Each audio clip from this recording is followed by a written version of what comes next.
Prečo som sa rozhodol nepokračovať vo vysokej škole? Rozhodol som sa ísť na cestu samoštúdia, pretože mám pocit, že samoštúdium už oveľa lepšie naplní po bakalárovi moje záujmy a naozaj mi umožní špecificky a v plnej intenzite a v plnej rýchlosti sa venovať tomu, čo ma zaujíma. Vie mi prísť naozaj zaujímavé asi všetko. Či už to ide o povedzme psychológiu, fyziku, biológiu, programovanie. Naozaj ma zaujíma všetko a vždycky viac menej všetko chcem tak rozobrať a zistiť, ako to funguje a tým pádom získať nejaké nové poznanie. Rozhodol som sa, že v týchto budúcich rokoch, neviem ako dlho to bude trvať, by som sa chcel vzdelávať v naozaj rôznych smeroch a zároveň to s vami zdieľať. Chcem sa vzdelávať, čo sa týka rôznych takých kreatívnych smerov, ako napríklad momentálne sa učím hrať na klavír a chcem sa popri tom učiť všetky tieto vedy, ktoré som spomínal. Ako prvá taká časť môjho sebavzdelávania bol tento mesiac som sa učil front-end web development na to, aby som mohol vytvoriť určité nástroje, ktoré mi budú ďalej pomáhať na tejto ceste s vami zdieľať to moje sebavzdelávanie. A chcel by som vám aj predstaviť jeden produkt toho. Nazval som to Eugen, je to skill tracker a skill trackerom myslím to, že ako môžete vidieť, tu si môžete vytvoriť rôzne schopnosti a merať v nich čas. Čo si určite viete predstaviť, že pre niečo takéto, kde sa naozaj chcem učiť veľa vecí, by bolo naozaj užitočné. A vám to aj viac ukážem. Takže tuto je momentálne taká prvotná mapa toho, čo by som sa chcel učiť. Tu môžete vidieť tie jazyky, môžete tu vidieť aj tomu, že chcem sa aspoň hodinu každý deň povedzme venovať aj svojmu telu, chcem sa aspoň hodinu venovať každý deň aj nejakému umeniu, aby som povedzme sa rozvíjal na všetkých týchto stranách, čo sa týka fyzickej zdatnosti, umeleckej zdatnosti, aj teda tým jazykom by som sa chcel venovať a ešte popri tom zvyšok toho času, také tieto základné veci mi povedzme trvajú momentálne tento mesiac tak 3 hodiny každý deň. Tých zvyšných 5 hodín venujem nejakej schopnosti alebo nejakej špecifickej látke, ktorú sa chcem učiť intenzívne.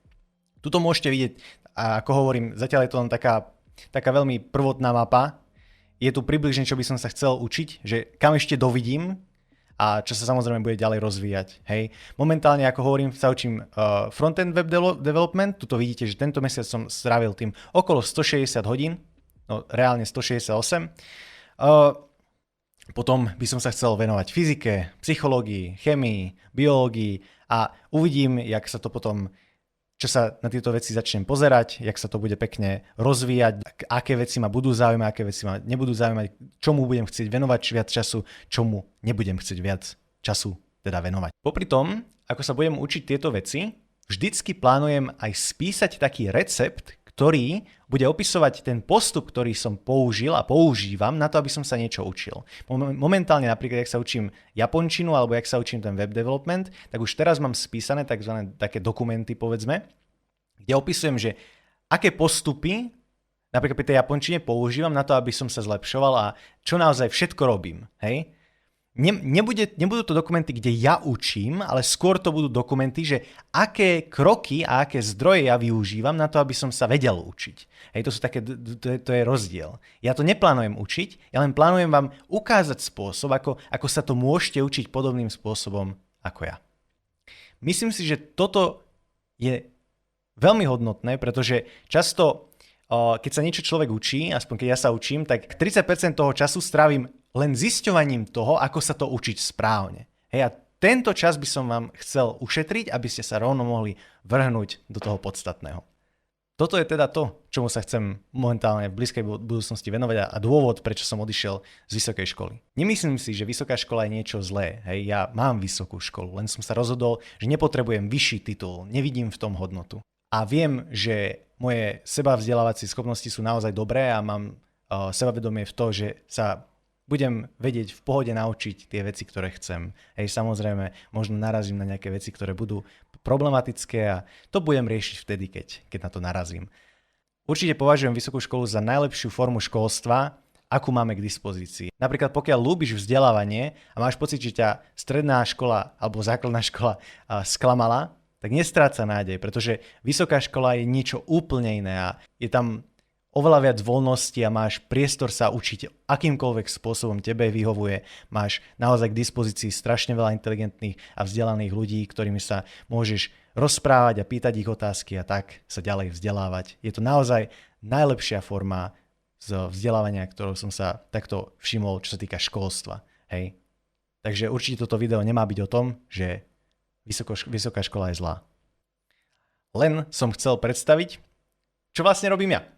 Že na niečo takéto som sa rozhodol vydať, že môžete sa ku mne pridať, keby aj sa nechcete povedzme úplne pridať, môžete napríklad aspoň využiť niečo takéto a možno ďalej sledovať, čo budem robiť.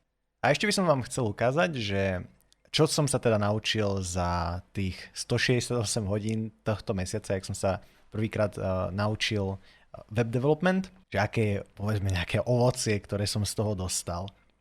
Ako som aj ukázal, vyrobil som toto Yugen, ktoré je prístupné každému na yugen.club. Môžete to skúsiť. Vyrobil som Patrick Zeros ChatGPT UI, ktoré som už prezentoval na minulom videu, čo je veľmi lacný spôsob, ako mať prístup k premium ChatGPT.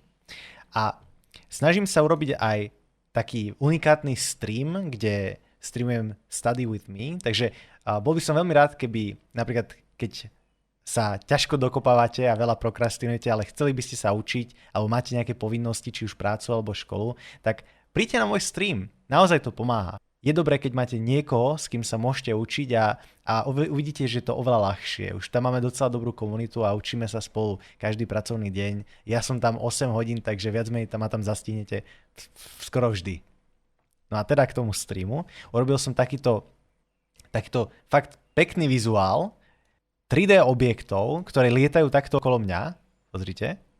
A tieto objekty normálne dokážu tvoriť tiene na prostredie. Napríklad pozrite, tento obraz normálne robí tieň na stenu za mnou a naozaj to dáva zmysel presne ako v tom priestore by malo. A je to osvetlené tak, ako by malo. Hej, tuto napríklad v tej telke vidíte odraz naozajstného môjho okna a naozaj to vyzerá dobre.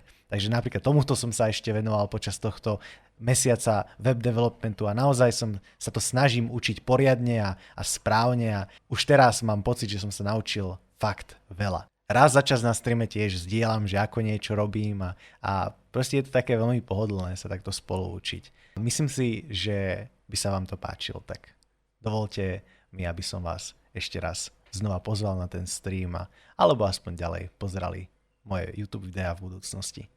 Hej, takže takéto rôzne veci som sa naučil robiť a ešte momentálne aj pracujem na ďalších projektoch, aby som sa ďalej v tomto zdokonaloval a ďalej, keď už dokončím všetky tieto webové projekty, tak plánujem skočiť konečne na psychológiu a tej pravdepodobne budem venovať tiež dosť veľa času a potom sa budem venovať ďalším a ďalším veciam. A naozaj sa na to teším, pretože naozaj je to pre mňa také naplňujúce a je to, každý deň končím s takým dobrým pocitom, že sa hýbem tým správnym smerom. Tak, to je pre toto video všetko. Plánujem takto robiť videá. Dúfam, že každý týždeň, ale negarantujem. Pri mňa je to také nevypočítavé, ale jednoznačne ma zastihnete na tých streamoch a tam sa môžeme kľudne porozprávať. Prajem vám pekný deň a ahojte.